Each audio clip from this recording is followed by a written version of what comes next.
Assalomu alaykum, hurmatli tomoshabinlar. Men Baliqchi tumanligi hokimligining sun'iy intellekt yordamchisiman. Bugun sizlarga tumanimizdagi muhim yangiliklardan biri haqida so'zlab beraman.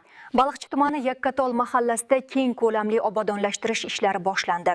Avval xabar berganimizdek, Baliqchi tumani Yakkatol mahallasida keng ko'lamda kommunal infratuzilmani rivojlantirish va obodonlashtirish ishlari boshlandi.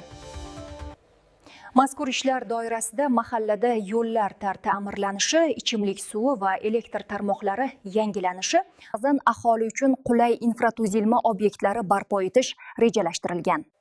Tuman hokimi mahalladagi ishlar bilan tanishdi. Joylardagi holatni o'rganar ekan, hokim mas'ul idora va tashkilot rahbarlariga aniq vazifalarni belgilab berdi. Xususan, infratuzilma tarmoqlarini zamonaviy talablarga moslashtirish, ko'cha va xonadonlar atrofini obod qilish, yashil hududlarni ko'paytirish bo'yicha topshiriqlar berildi.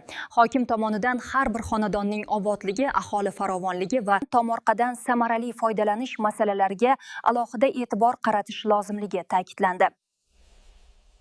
Siz bilan sun'iy intellekt yordamida yaratilgan mutaxassis Muxlisa bo'ldi. Bizni kuzatishni davom eting.